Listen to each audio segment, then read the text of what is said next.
મારું નામ પુષ્પક શાહ છે. મારી ઉંમર 35 વર્ષની છે. જે મુખ્ય મનોરથી છે પ્રિયેશભાઈ શાહ, એ મારા મામા છે. હું એમનો ભાણો છું. અને જ્યારે મારા ઘરે આ કથાનું આમંત્રણ આપવા માટે આવ્યા હતા ત્યારે મારા મમ્મી પપ્પાએ સ્વાભાવિક રીતે મને એવું કીધું હતું કે પુષ્પક તું આ કથામાં આવજે.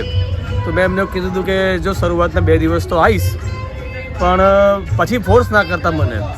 પણ શરૂઆતના 2 દિવસમાં આવ્યા પછી અને પૂજ્ય જેજેના વચનામૃત સાંભળ્યા પછી મને એટલો બધો અસર થયો છે એનો કે હું સળંગ 7 દિવસ આવ્યો છું, સંપૂર્ણ સમયમાં આવ્યો છું, પૂરેપૂરા ટાઈમમાં આવ્યો છું. અને એમના કહેલી એક વાતો, અમુક વાતોએ મારા જીવનમાં સળગતા રોજના પ્રશ્નોના ઉત્તર આપ્યા છે મને. એટલા માટે મને રોજ જ આવવાનું મન થયું છે.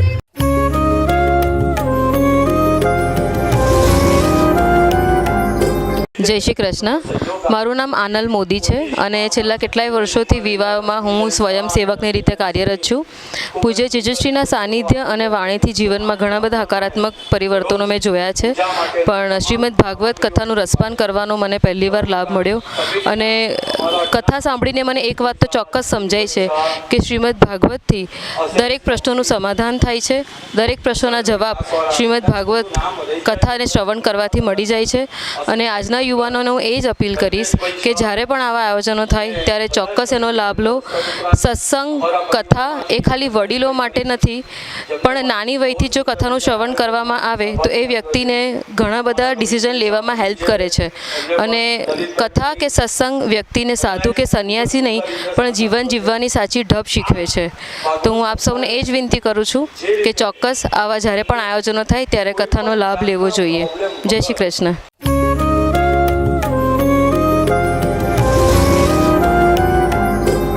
પરમ પૂજ્યપાદ 108 શ્રી વ્રજરાજકુમાર મહોદય શ્રીના તત્વાવધાનમાં મને અકોટા સ્ટેડિયમ ખાતે જે અષ્ટોત્તર સદ ભાગવત સપ્તાહનું જે આયોજન કરેલ છે એમાં મને ભાગવત સપ્તાહ માટે હું સાપ્તાહિક રજા પાડી અને આ ભાગવત સપ્તાહ સાંભળી રહ્યો છું. અને મને આજે 5મા દિવસે મને મારો આમ ખૂબ ક્રોધ છે, પણ મારો ક્રોધ શાંત થઈ ગયો. હું એકદમ શાંત થઈ ગયો છે, એટલે મારો ક્રોધ શમી ગયો છે. અને હું આજથી પ્રણ લઉં છું કે દરરોજ ભાગવત સપ્તાહનો દરરોજ હું એક શ્લોકનું દરરોજ પાલન કરીશ અને દરરોજ વાંચન કરીશ. અને બીજાને પણ આ કથા સાંભળવા માટે અનુરોધ કરીશ, તેમજ દરેકને આ કથા સાંભળવા માટે પ્રોત્સાહિત કરીશ.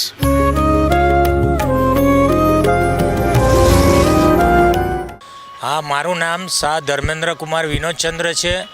હું કલાલી વડોદરાથી આવું છું અને હું પ્રથમ દિવસથી ભાગવત સપ્તાહમાં નિયમિત હું અને મારા વાઈફ બંને રેગ્યુલર આવીએ છીએ. અને મહારાજ શ્રીના ભાગવતામૃતથી અમે પ્રભુ ભાવિત અને પ્રભુ પ્રેરિત થઈ રહ્યા છીએ. અને મહારાજ શ્રીના જે વચનામૃત છે એ ઓલ્ડ જનરેશન અને યંગ જનરેશન બંનેને બેલેન્સ વેમાં લાઈફ જીવન જીવવા માટે પ્રેરિત કરી રહ્યા તેવું અમારું દ્રઢપણે માનવું છે. સર્વેને મારા જય શ્રી કૃષ્ણ. તેમજ પરમ પૂજ્યપાદ ગોસ્વામી 108 શ્રી વ્રજરાજકુમારજી મહોદય શ્રીના ચરણોમાં મારા પંચમ પ્રણામ. આજથી હું આજે કથાની પૂર્ણાહુતિ હતી, પણ પહેલા દિવસથી સતત અમે 7 દિવસ સુધી આ જ્ઞાનયજ્ઞનું રસપાન કર્યું છે ભાગવતજી કથાનું.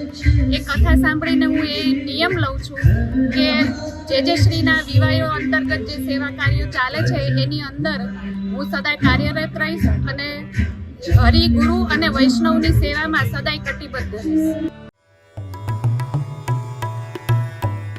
વૈભવી ઠક્કર ગોરવાથી જેજેના શ્રી ચરણારવિંદમાં સાક્ષાત દંડવત પ્રણામ.